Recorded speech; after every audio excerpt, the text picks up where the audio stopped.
Hi everybody, welcome to my model railroad lumber run session part 3. You might remember in the previous episode we had just finished dropping off rail cars loaded with finished lumber products at the loading dock at Port Papa, and now we're working our way down to the yard to complete the route. So sit back, buckle up, and enjoy yourself as we join this game in progress. And once we get this beast stopped, I'll explain why we have to set our own switches.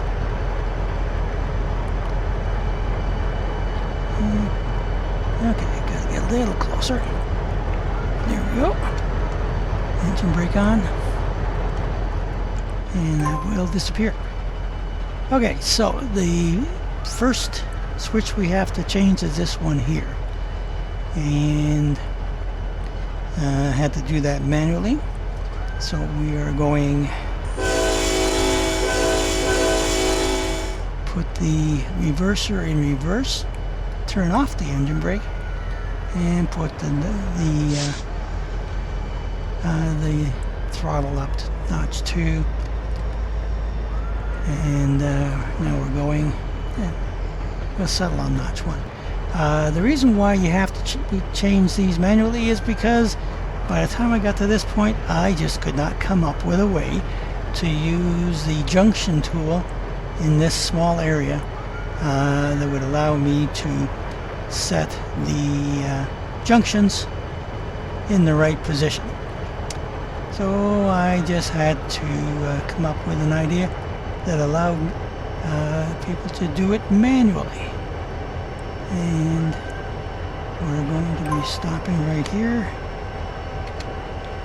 and we don't want to hit the bumper back there. And as we turn around now, you can see that we have to couple with these wagons here, which means that we have to switch here, and I'm going to put it in forward and notch 2, and gotta take the brake off, and train is rolling, so down to notch 1. We don't want to be going too fast, and we'll have to toggle it back and forth because we want to be about 3 miles an hour when we couple up with these wagons. Going a little fast, so I'm going to have to use the engine brake to slow us down. And, of course, I do it too much.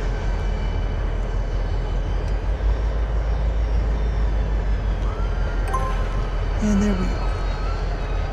Now we have a new pop-up message. Click on the GPS 38-2 Canadian Pacific number 1 engine and go to cab view by pressing 1. So this is the first one here. If you view the details, you will see that it is GPS 38-2 Canadian Pacific 1. So click on that, and now go to, I'm going to switch it around a bit, go to cab view, and you are now tasked with taking the empty log cars to the forestry siding. Follow the nav points. All switches will be set for you. Well, I got to tell you that is not exactly true. All switches are not set for you, as it turns out. So we will find out a little further on which switches we are going to have to change. So we have a green light here, which means that we can cross the main line and go on to the track that goes into the big station.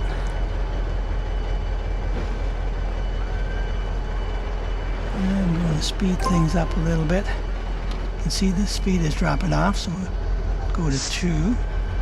And still 10 miles an hour, but you will see that the speed will pick up shortly. The sign for the speed changed to 15 miles an hour back behind me, but this system does not change the posted speed until the last car of your train is past that sign. So, I have a red light here.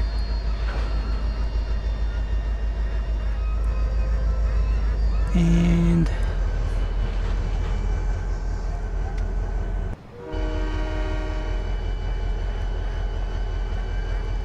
not sure why that's red. Oh, that is because there's a train at the station. So I am going to go into free camera mode and take a look here. So we can't leave until this train leaves the station. So what I'm going to do is I'm going to change sign, and now we have a green light, meaning that we are going to be taking the side track or the bypass track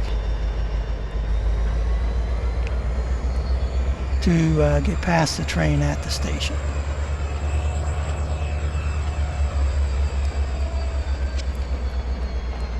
And here we go. Speed limit is 15, so I'm going to set the throttle to notch 2.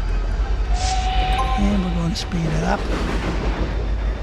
And there is the train that we are bypassing. So, even though I have things all set to proceed directly through without any interference, there are times when the automatic or the AI trains actually kind of get in the way. But that's no problem. And I'm going to go ahead because up here I know that there's a problem with this junction. So I'm going to switch that, and now we have a green light to go all the way through. Speed limit is 25 and we're doing 22, and that's fine. I'm going to slow it down a bit and go ahead again in free camera mode to make sure that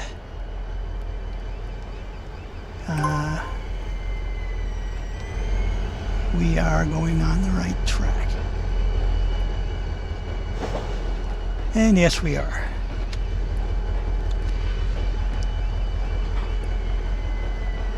So it looks okay. It says here in the pop-up, the switches are set to move your train over to the left track and then off. Oh, there goes the helicopter. Wow. Off onto the Forestry spur line.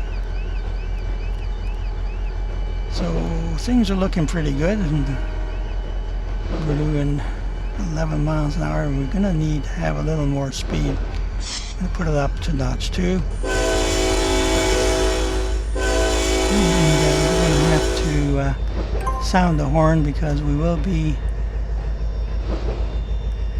crossing a couple of, this is a pedestrian crossing here, and the road crossing. And we will be going up the hill. You can see down in the bottom left hand corner the speed goes up to 20, and I am going to have to cheat a little bit and put the speed up now because it is it's a fairly big hill.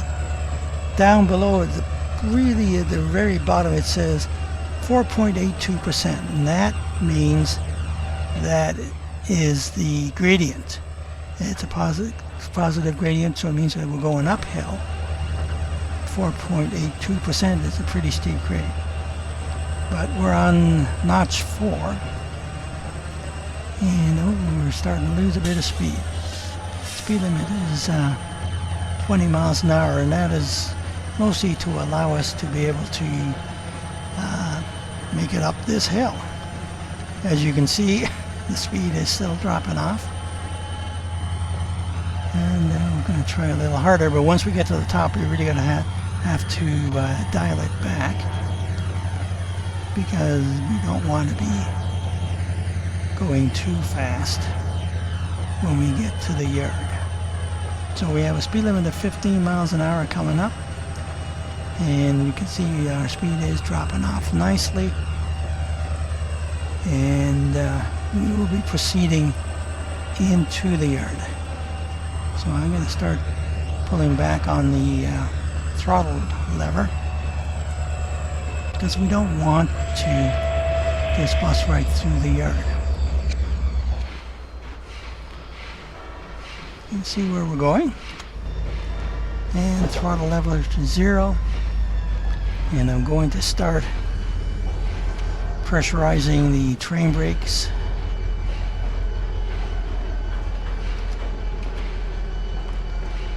And yeah, we're slowing nicely now. Turn the train brakes off, and because of course we stopped short of our target. It's a process, right? Okay. And we want to stop right here. Oh my goodness. Stop, stop, stop. Stop. Okay.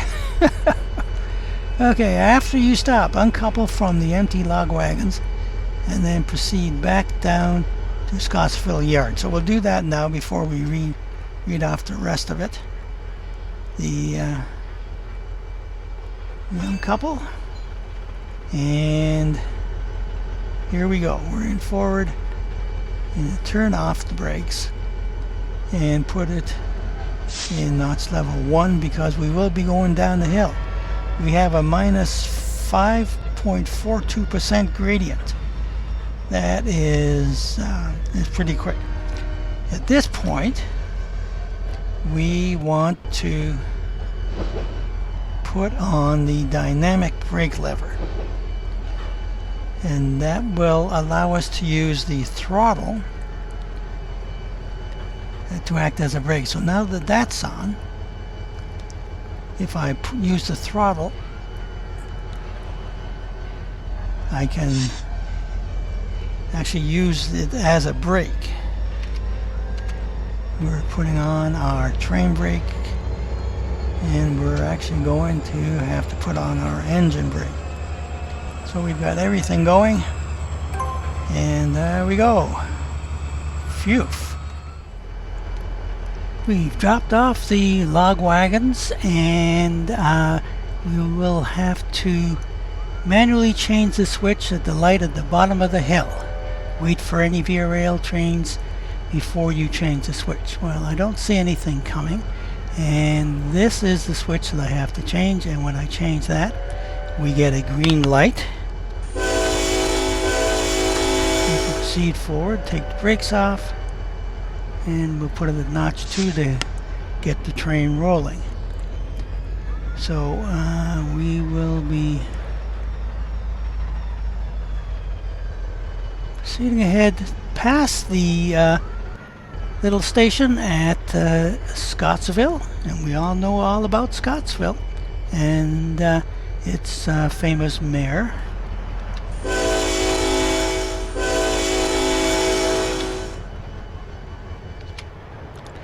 Here's another view. We can see in the foreground here the wonderful entertainment area for this small vacation land on the north side of the route. Just a lovely way to spend some time with the family. Coming up on a level crossing.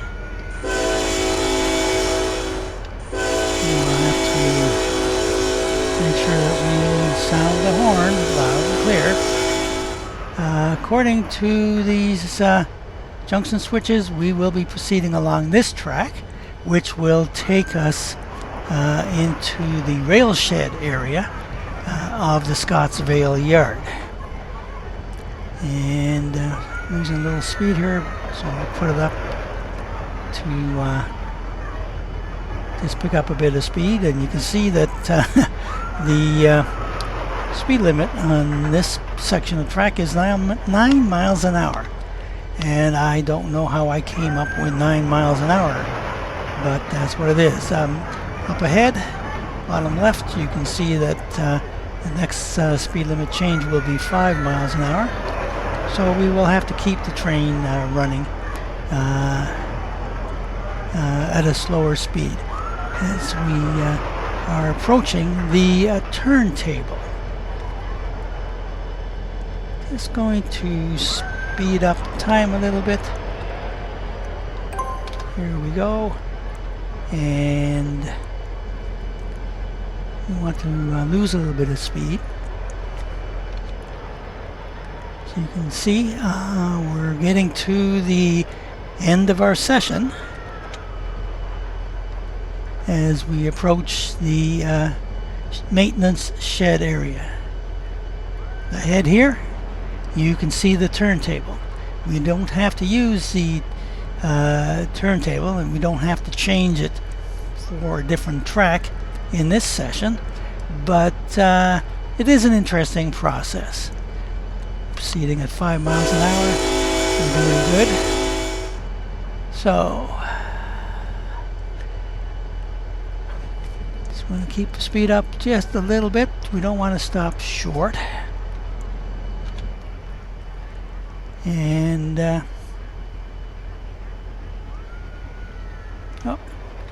going a little fast here, but we want to make sure that we stop at the marker here.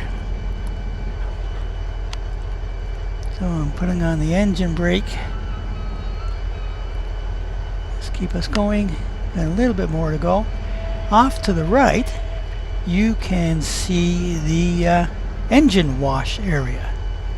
So you drive your engine through there, and you can actually see the brushes where they wash the engine and take all the grime and soot and dust from a day's work. So the message popped up, says, "Good job. Close this message to end the session." Before I do that, I just want to say thank you very much for watching.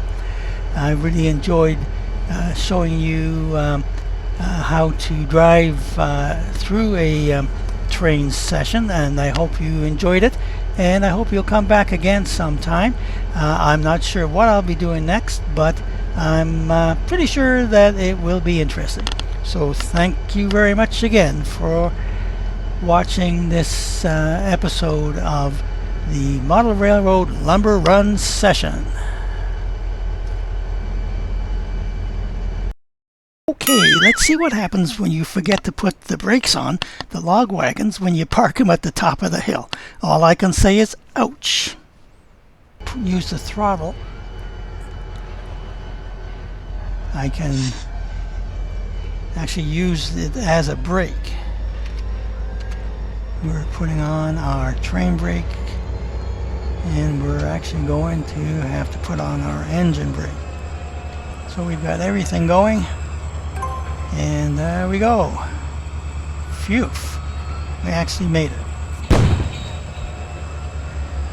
Oh no! Stop.